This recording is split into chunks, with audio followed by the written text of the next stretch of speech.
The topic is one which is inspired by the fascination in popular culture in the current era for Mary Magdalene as a character. She's become second to Jesus, perhaps the figure that we are more interested in than anybody else.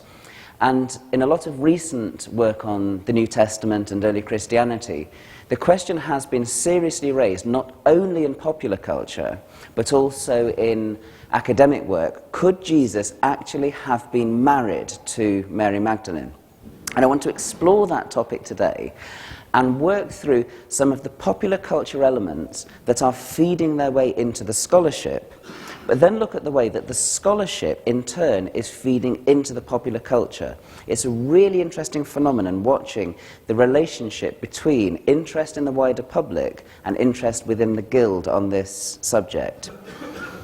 We'll come back to that particular picture of Mary Magdalene later on. She's an actress called Amber Rose Reaver, who was recently in the History Channel series The Bible. That's where she comes from.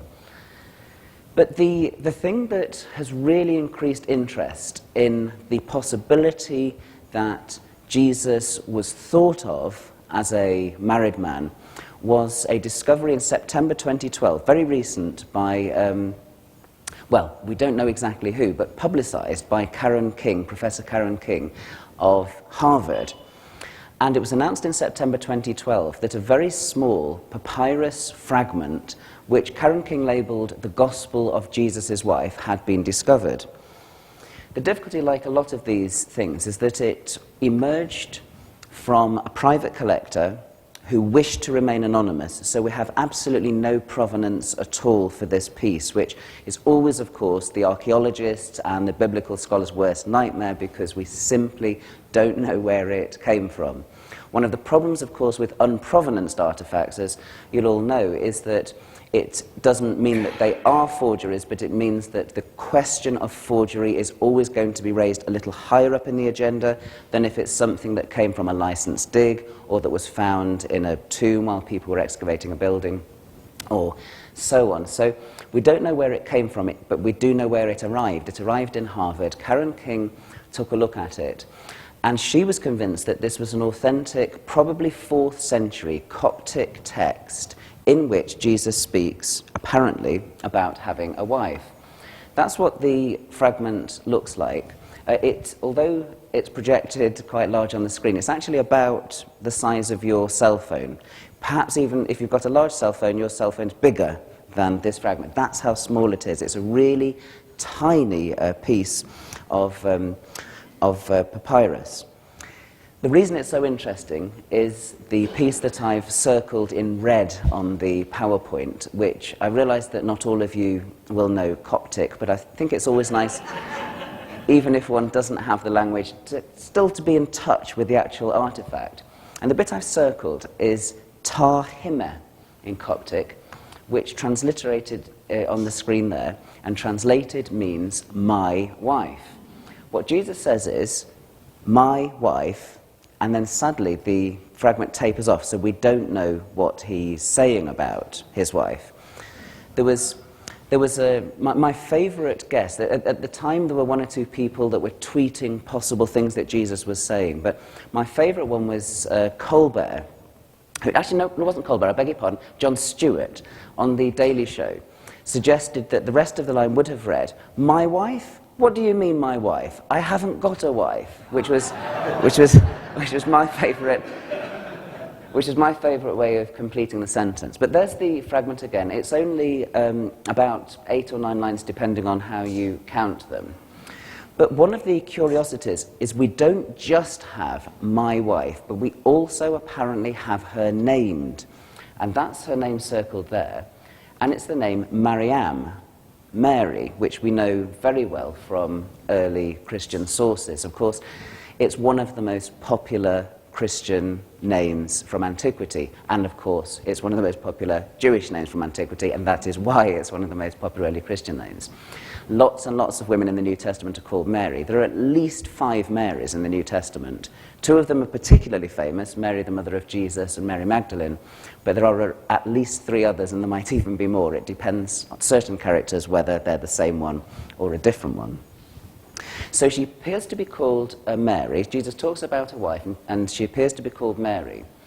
And we find out one other thing about them from the almost last line of the fragment, where we have this interesting line, I live with her. That's the last thing that Jesus apparently says on this fragment.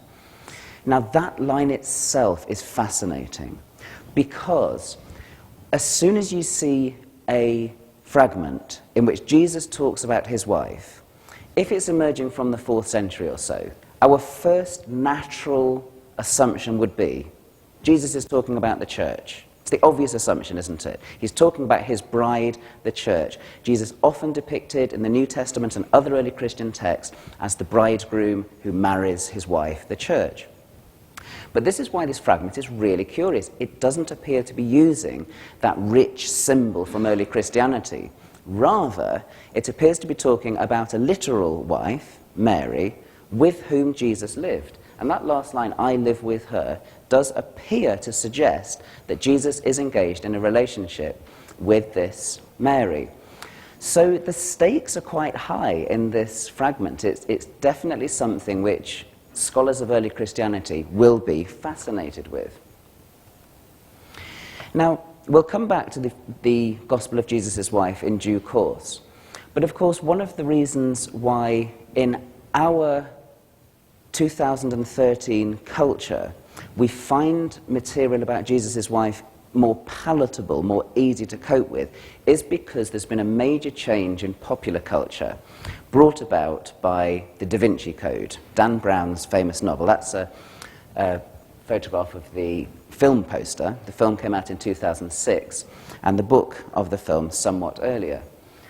Those of you that haven't read the Da Vinci Code, and there can't be many that haven't read it, given the sales of that book are through the roof. I mean, it sold phenomenal numbers of copies, and it's a real page-turner. Dan Brown himself describes it as historical fiction.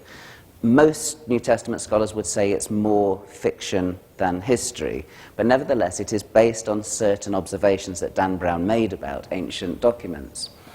And the reason that it made quite an impact is that, and this is a bit of a spoiler if you haven't read the book or seen the film, but you've had a bit of time to do it, so I apologize if that's the case. But the reason that it's caused something of a stir is because of the suggestion that Jesus and Mary Magdalene were married and that they had progeny who are important, establishing a bloodline, and so on. Dan Brown didn't, of course, come up with this idea. There were earlier books, in particular The Holy Blood and the Holy Grail, that dealt with this particular theory. So it's already out there in popular culture, and it's so interesting when you have moments like this, where popular culture is already interested in a topic that then becomes something of genuine academic interest, as when the Gospel of Jesus' wife was published.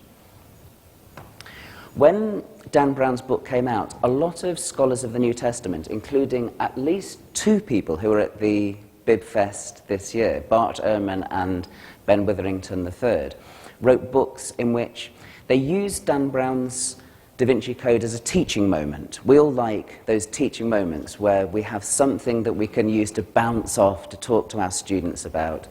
And lots of scholars wrote responses to Dan Brown's work in order to try and say, well, there are some things in there which we can find in early Christian texts, and there's quite a lot of things that aren't. So it caused a stir not just in popular culture, but also in academia. But I think Dan Brown's work is genuinely something of a watershed in the way that people in popular culture thought about Mary Magdalene, because it's only very recent that Mary Magdalene was still, in much popular work, thought of not as Jesus' wife, not even as a female disciple, the first person to witness the resurrected Jesus, but as a reformed prostitute. And the idea of her as a reformed prostitute was key in lots of popular works. I don't know how many of you remember The Last Temptation of Christ, which was a Martin Scorsese film from 1987.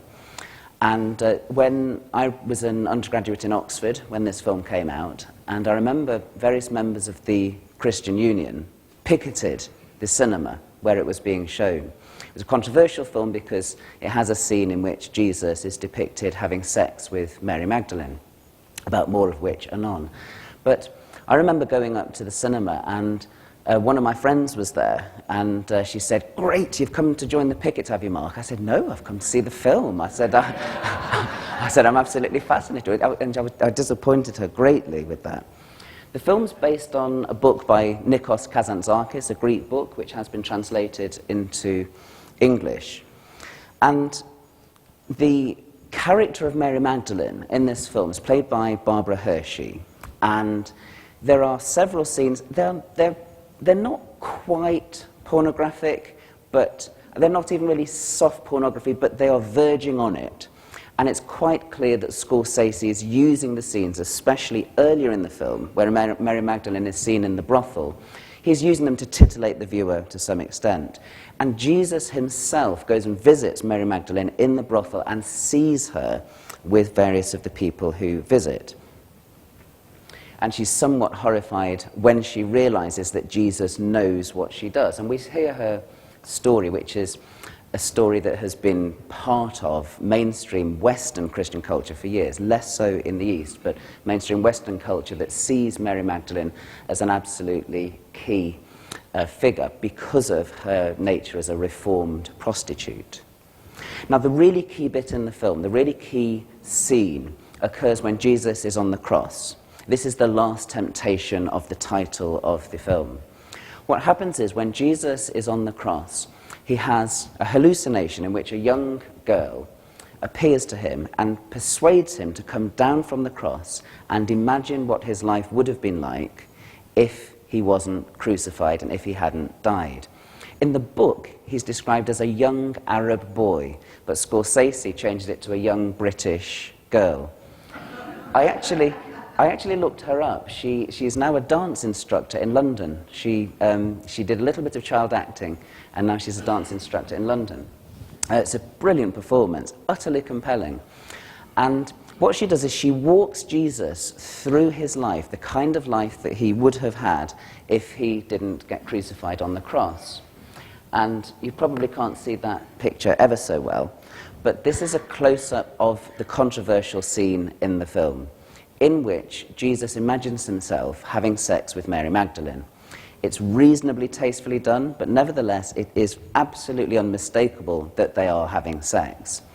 And in order to get this still, I did actually have to watch the scene several times. And it's proved a little bit difficult because when I'm working at home, I share an office with my wife, and she could hear that I was watching something which was obviously a little racy, shall we say. And I appeared to be watching this repeated times, rewinding it and trying to find a still. And she said, "What on earth are you doing over there?" And I said, "Don't worry, I'm just doing some research. Just bear with it." But so you have the scene in which Jesus, played by Willem Dafoe, is seen having sex with Mary Magdalene. She gets pregnant and gives birth to a child. Later in the same scene, Mary Magdalene dies, and Jesus goes through that trauma, and he remarries Mary out of Mary and Martha, and it's an extraordinary scene. As you go through the scene, eventually Jesus comes through the other side of the temptation, and he announces on the cross, "It is finished." And he realizes that he has overcome the temptation, and he decides to die. And the moment the film finishes is the moment where Jesus has decided that he will die. So this was quite a controversial film, and it was controversial because it depicted Jesus having sex with Mary Magdalene. It was not controversial because it depicted Mary Magdalene as a prostitute, because Mary Magdalene as a prostitute had been the received wisdom for many, many years in Christianity. in the 1970s, if we rewind back a little further, we have the film Jesus Christ Superstar, based on the popular musical by Andrew Lloyd Webber and Tim Rice, some fellow Brits. I must admit, I must make a confession, I rather like it. I mean, a lot of biblical scholars think that it's kind of shameful to like things like Jesus Christ Superstar, but I rather love it. The theology is often awful, the history is sometimes fairly bad, but the tunes are absolutely great, and they are so catchy. And if you teach the New Testament and you like it, certain things in the text remind you of it, so you find yourself wandering around the university humming Jesus Christ Superstar tunes. But it has the same popular Western idea that Mary Magdalene was a reformed prostitute.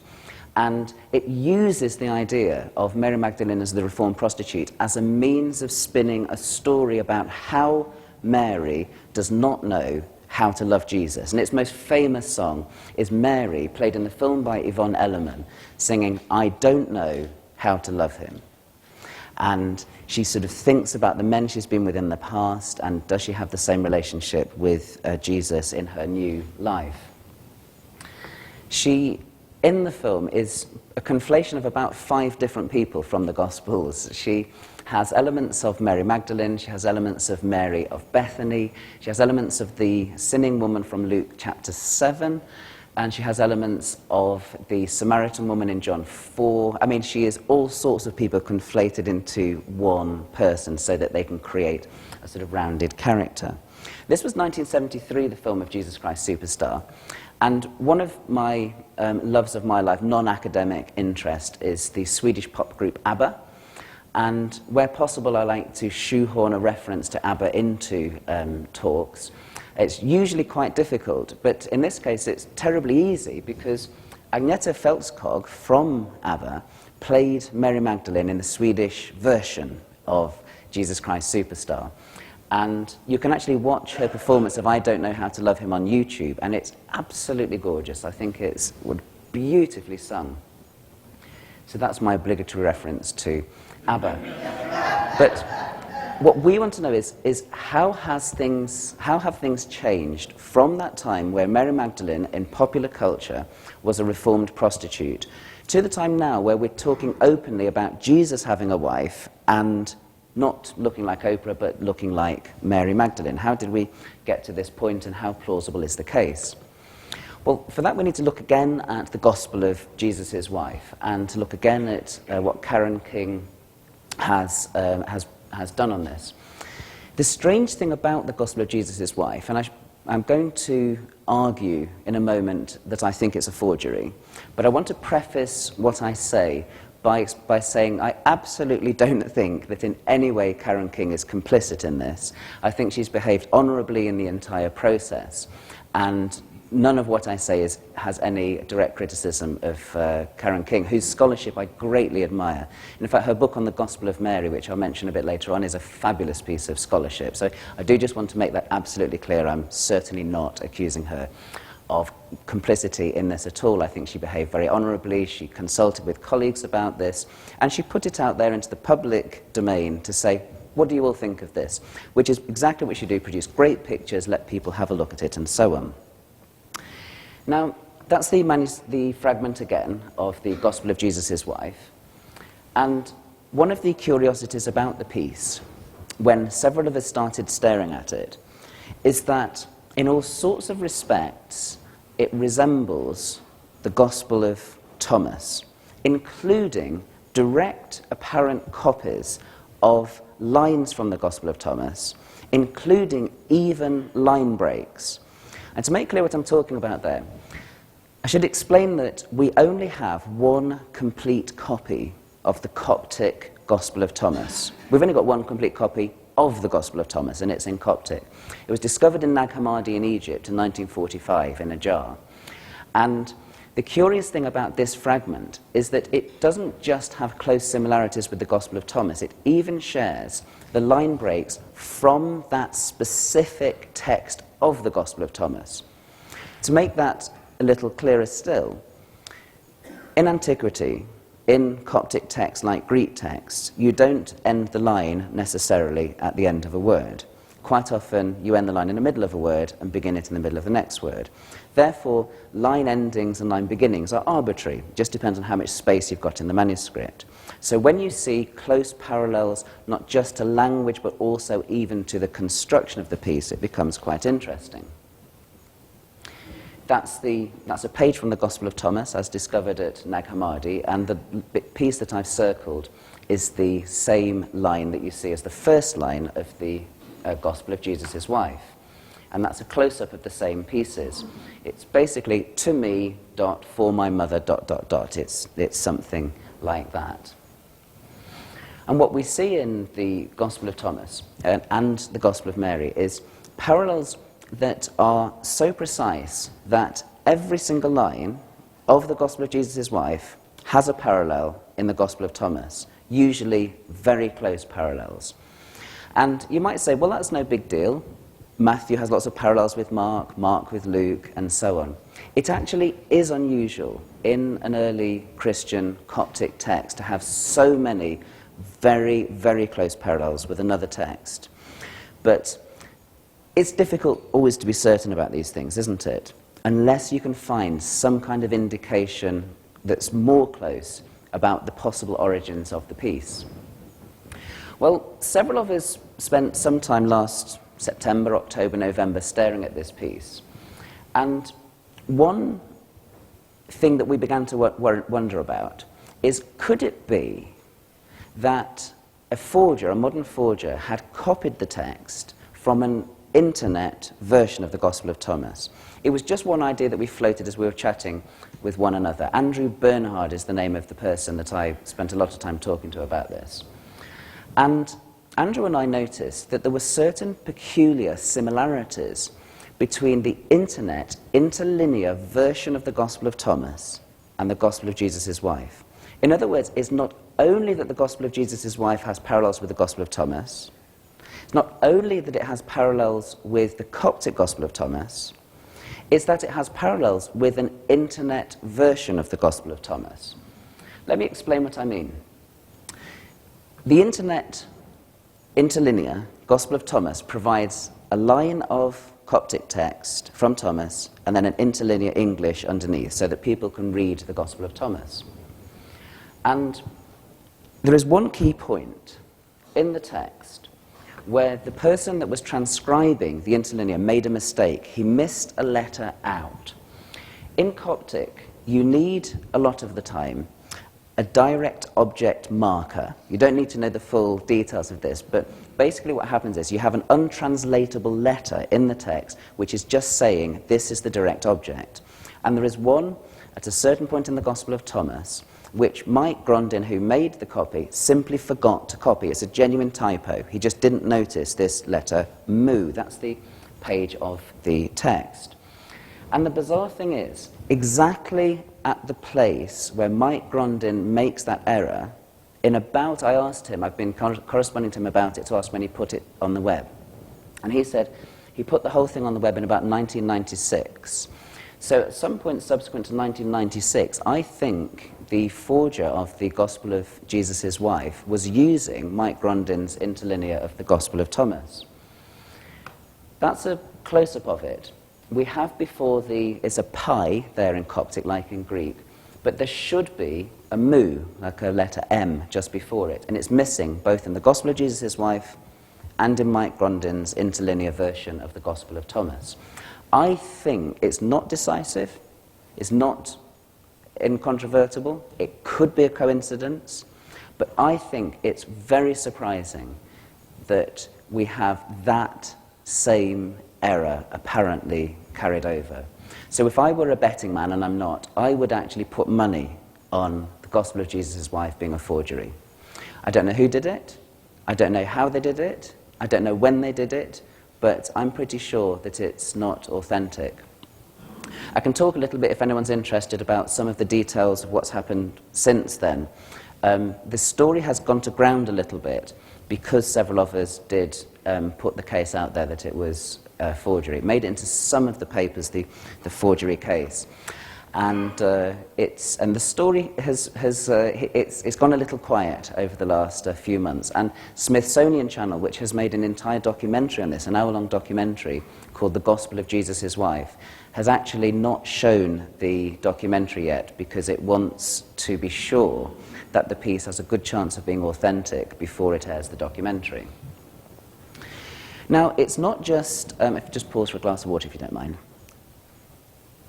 It's not just the Gospel of Jesus' Wife, though, that has made claims that Jesus was married to Mary Magdalene. And one of the things that I love doing is watching. I know probably a lot of you here will be the same as me. Love watching biblical documentaries on the TV. I find them absolutely compelling.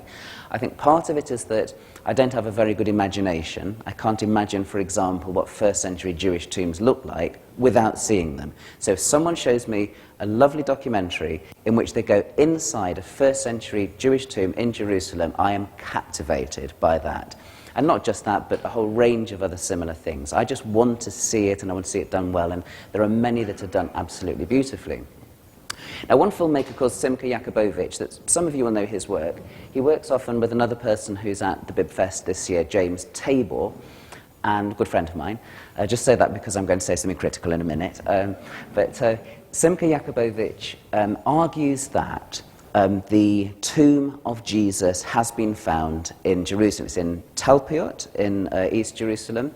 It was discovered in 1980. It's underneath an apartment block. Of course, this often happens in Israel, where someone bulldozes something in order to do some building, and then they come across accidentally a first century tomb, which then they have to call the Israeli Antiquities Authority in, who quickly excavate, take photographs, and so on. And that's exactly what happened in this case. They were building a new apartment block, and they accidentally stumbled across a tomb. And Simcha Jakubowicz made a documentary about this and published a book called The Jesus Family Tomb. It was hugely popular, the film, the documentary.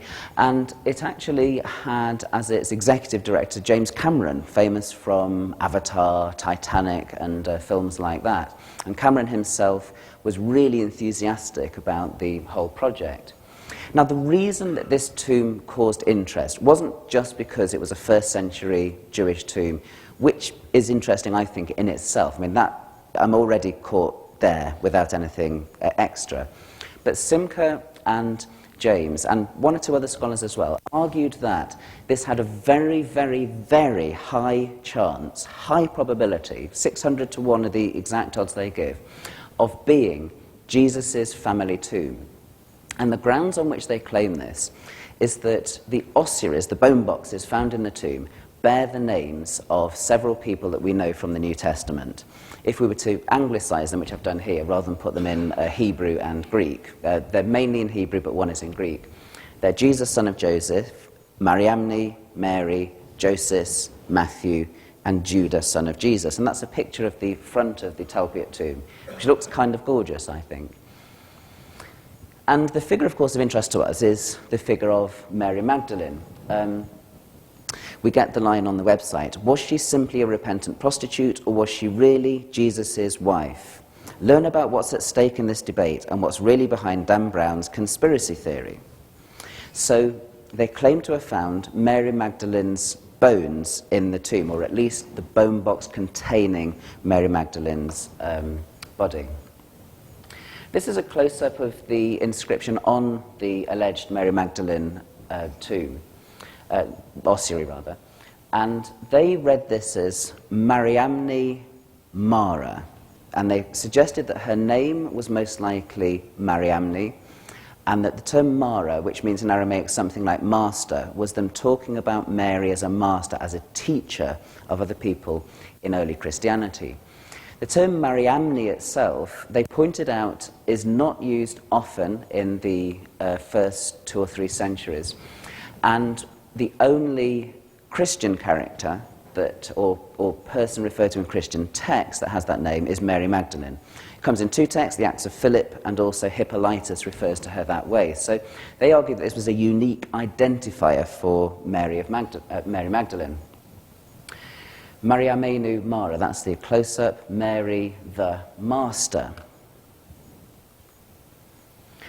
One of the difficulties with their claim, though, is that the experts on this tomb, who published their findings on the tomb formally in 2010, argued that beyond any reasonable doubt, it does not actually say Mariamne. What it actually says is Mariam Kai Mara.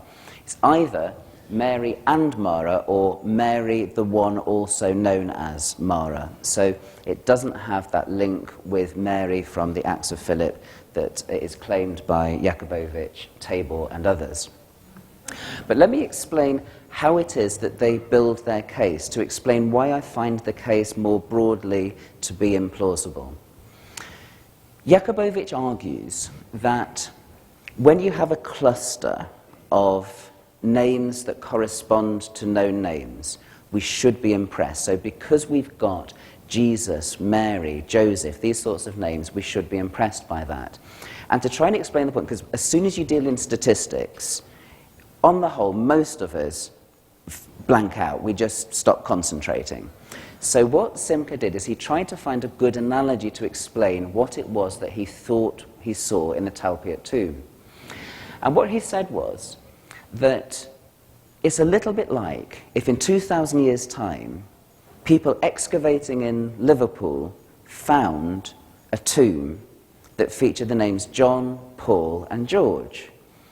And he says, well, you would be interested by that, but you wouldn't immediately think, oh my goodness, I found the tomb of the Beatles, because John, Paul, and George are common names. So he then says, but if you found another tomb which had the name Ringo on it, then you would say, aha, John, Paul, George, and Ringo, this must be the Beatles. It's a really good way of explaining what's actually going on, but my problem with the analogy is this. What we have found in the Talpiot tomb is not so much John, Paul, George, and Ringo. We found something like, I would say, John, Paul, George, Martin, Alan, and Ziggy. Something like that is what we found. And if we found that kind of tomb in 2,000 years, we wouldn't say, or shouldn't say, well, maybe Martin refers to George Martin, the Beatles producer. Maybe that's him. Or maybe Ziggy is a son of John Lennon we've never heard about before. It sounds like the kind of thing he might call his son, and isn't this amazing new evidence of John Lennon's son? If we talked like that, it would be special pleading. And in fact, if we did find a tomb of the Beatles in Liverpool in 2,000 years, it would be fiction, because George Harrison is actually buried on the Ganges. His ashes, he was cremated, and his ashes were spread on the Ganges. John Lennon's body is buried in New York, so it wouldn't be the tomb of the Beatles. I wanted a slide to illustrate this, and the best I could think of was, this is the spoof Beatle band, the Ruttles, which features Eric Idle, one of the members of Monty Python. But back to the issue which we've mentioned several times. Why is it that we are so interested in the possibility that we might have found Jesus and Mary Magdalene, and that they were married and bore a son and so on? I think it's ultimately because of the Da Vinci Code. I argued in a blog post once, which I wasn't sure how much Simca would like, that he was kind of obsessed with the Da Vinci Code, and I illustrated it from several of his writings.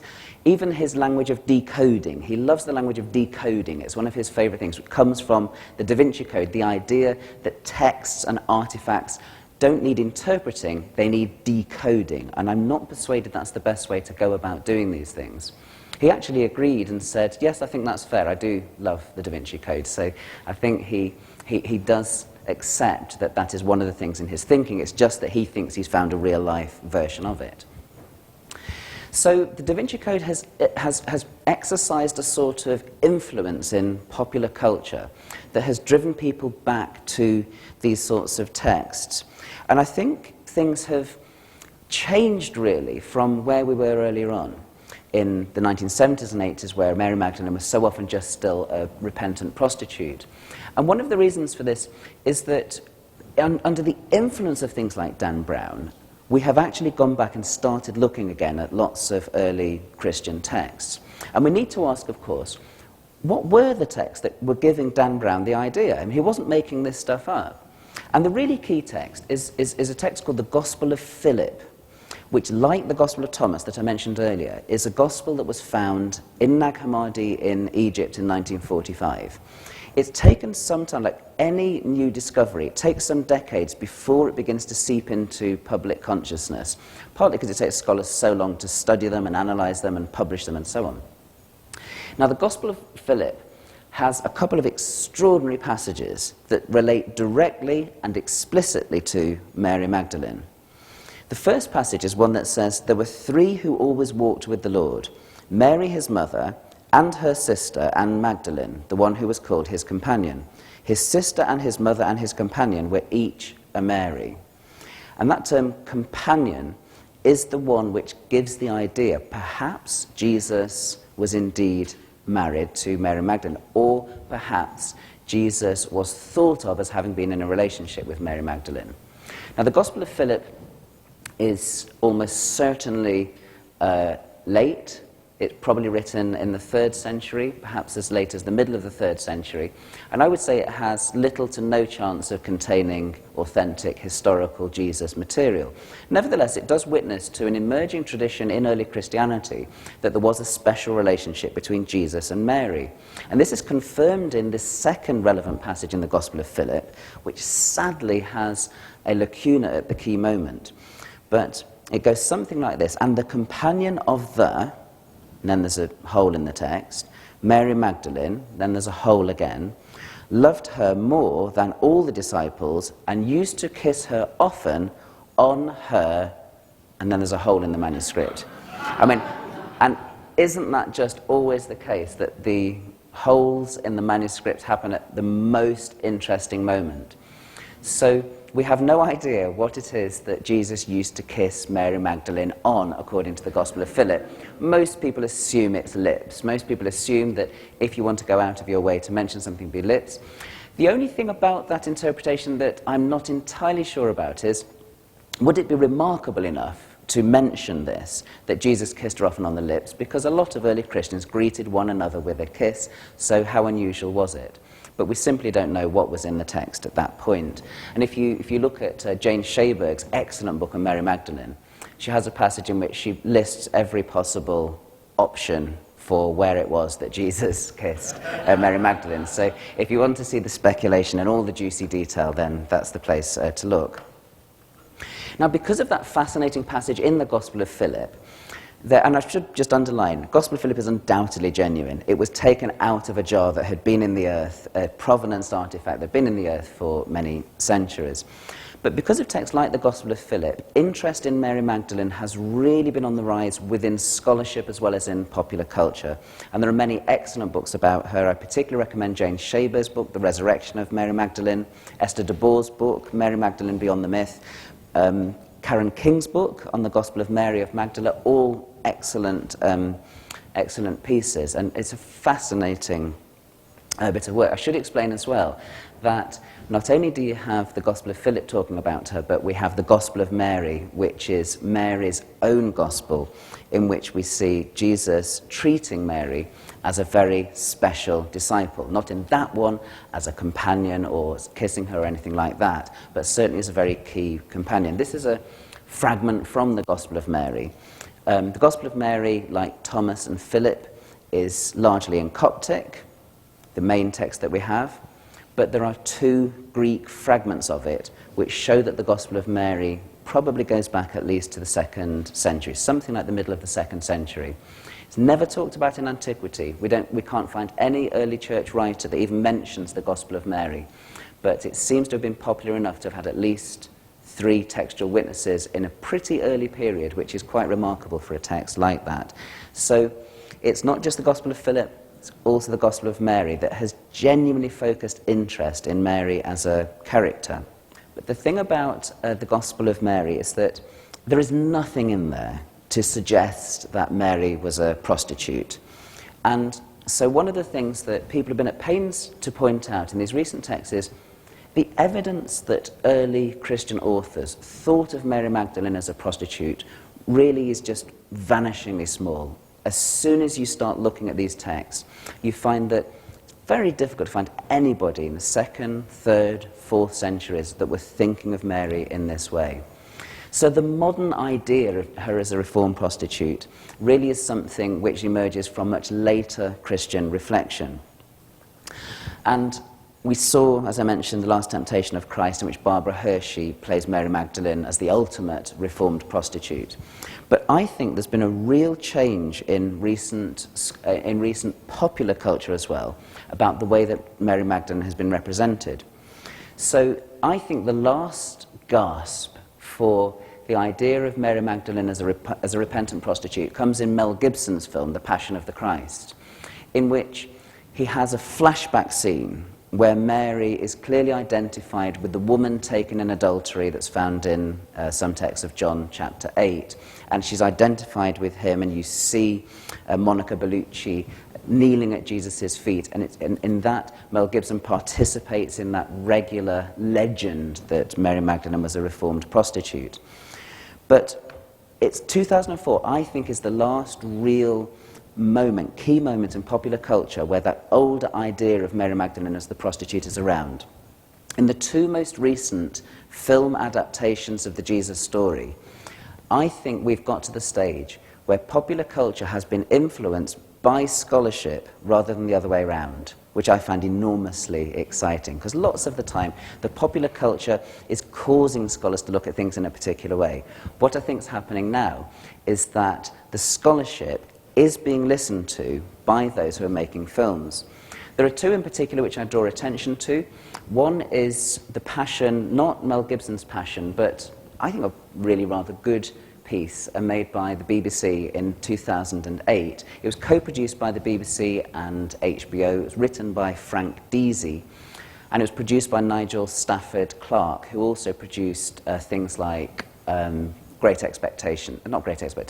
Bleak House, which he won awards for. A superb producer. My promoting of this is not entirely without self-interest, in that I was a consultant on it. And one of the things that I said in the early stages, talking to Nigel Stafford Clark, is, wouldn't it be wonderful if we could be the first film that didn't depict Mary Magdalene as a prostitute? Wouldn't it be lovely just to have her as a female disciple of Jesus? And so we got into a long chat about it, and he said, well, he thought this would be wonderful. And he, meantime, had been watching lots of the Jesus films, because he wanted to make sure that he didn't unconsciously plagiarize things or repeat their mistakes and this sort of thing. So they decided to go with it. And I must admit, even though the scripts didn't have her as a prostitute and had her as a key early disciple of Jesus, I still sort of suspected that when it got to the last moment, she would be reintroduced as a prostitute. So I found myself actually moved to tears when they sent me the rushes of the film, and they indeed hadn't gone with her as a prostitute. What they did, which makes me smile, is that Frank Deasy felt that the story did need a prostitute somewhere along the line. So he introduced a fictional one that he called Mona. But I'm fine with having Mona in the piece. So there is a reformed prostitute in the piece. It's just she's not Mary Magdalene. Then more recently, 2013, just earlier this year, History Channel showed a film which had a terribly bad reception amongst the critics. Most of the critics simply hated it. It's a drama that is co-produced by Mark Burnett, who is famous for things like Survivor, The Voice, The Apprentice, these reality TV shows, and his wife, Roma Downey, who is famous for acting in Touched by an Angel. That, of course, in some people's eyes, disqualified them from making a biblical drama. I'm not quite sure why it should. But it went out on History Channel earlier this year, and although the critics, almost to a man and a woman, criticised it, it had fantastic viewing figures. I mean, for a cable channel show in the US to be getting regular figures like 14 million is unheard of. The only thing that would beat it in its Sunday night slot was The Walking Dead. So there was some great discussions in the papers about Jesus versus the zombies, which was rather nice. But one of the things that I was absolutely delighted about with this series as well, which I must admit I rather liked, I'm rather fond of it, one of the things about this, it also depicted Mary Magdalene not as a prostitute, and she has a more prominent role as a disciple of Jesus than in any other Jesus film that I've seen. She's even depicted amongst the disciples at Pentecost when they get to Acts chapter 2, and then she goes out on mission afterwards. So she's genuinely depicted as the apostle to the apostles who herself goes out and proclaims the gospel of Jesus' resurrection. And I thought that was kind of wonderful. Amber Rose Reaver, British actress who I think is tremendous in the role. The self-interest, modesty, etc. I shouldn't tell you that I was also a consultant on this programme, but on this occasion, although I did say, by the way, how will you be depicting Mary Magdalene, it wasn't driven in any sense by academics saying, please do this. They had already decided, no, we want Mary Magdalene to be in the story as the chief female disciple of Jesus without other things intervening. Now, I just want to sort of finish by saying that there is something about Mary that we should mention, which is that although we've become almost obsessed with her both in popular culture and in the academy, she's becoming almost like a feminist icon at the expense of many other women in the gospel story. And it's worth pointing out there are simply lots of prominent women in the gospel story. And Mary Magdalene, usually when she's mentioned in all 4 canonical gospels, is mentioned in a group of other women, many of whom we've forgotten. And I want to put in a mention for the forgotten women of Jesus' ministry.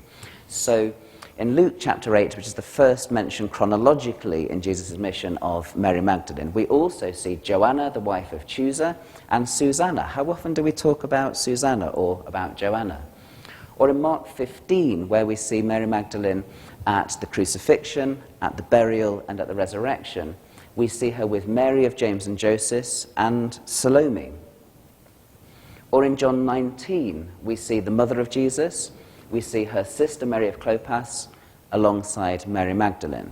So incidentally, I think this passage from John 19:25 is the thing that caught the Gospel of Philip's interest when the Gospel of Philip talks about the 3 Marys that used to walk with Jesus. And even in John chapter 20, where we have the resurrection story in which Jesus appears to Mary Magdalene, one of the things about that is that even though this is an encounter between the 2 of them, we can tell that John thinks that there were several others there, because even though he only mentions Mary Magdalene, when she speaks to the other disciples, she says, they have taken the Lord out of the tomb, and we don't know where they have put him. So I think even John in chapter 20 shows that he's aware that there were other women present. We should say as well that there's another Mary in the story who is getting horribly marginalized in all the scholarship about Mary Magdalene, and that's Mary of Bethany, Mary, the sister of Martha, a really key figure in Luke chapter 10 and also in John 11 and 12, the sister also of Lazarus. And one of the things that I've noticed is that in many early Christian texts that deal with Mary, the Mary they are talking about derives characteristics, motifs, not just from Mary Magdalene, but also from Mary of Bethany. So you have texts like Pistis Sophia, in which Mary is not only called Mary Magdalene, but also appears alongside Martha, which means that they have conflated the 2 women. And what's more, she sits down and often adores Jesus' feet, which is a motif that is drawn in, I think, from the way that Mary of Bethany is at Jesus' feet in Luke chapter 10 and John chapter 12, and also ultimately later with other women, like the anonymous woman in Luke 7, who's also at Jesus' feet. And that does make us ask the question, is it in fact the Gospel of Mary of Magdala at all? Is it just the Gospel of Mary? And you know, even though Karen King and others talk about the Gospel of Mary Magdalene, the Gospel of Mary of Magdala, in fact, the Gospel itself just calls itself the Gospel of Mary and never mentions that she's Mary Magdalene. So I think she's become a kind of composite figure already in the 2nd and 3rd centuries. So I don't think, to conclude, that we have any reasonable evidence that Jesus was married to Mary Magdalene. But what we do have is a fascinating story in which popular culture is interacting with the academy, in which the academy is feeding things into the production of films that's changing them, and in which popular culture is making us look at text in ways that we previously might not have thought of. But the problem, of course, always for the ancient historian, and I thought I'd just sort of finish on this note because it's of relevance to so much of what we do. At these biblical and archaeology fests, one of the most frustrating things is that so often there are missing pieces where we would like to see more evidence. And I think the right reaction to that is quite often just to say, I don't know. I don't know what data might have got lost. I don't know whether Jesus ever kissed a woman. I don't know whether he was married. I don't know whether he had girlfriends when he was a teenager. I don't know any of that material because the texts simply don't tell us. And sometimes we do have to just be honest and say that that's the best way that we can respond to the evidence, and then just enjoy the material in the popular culture for what it is, quite often just a bit of very good fiction. Thanks very much for listening.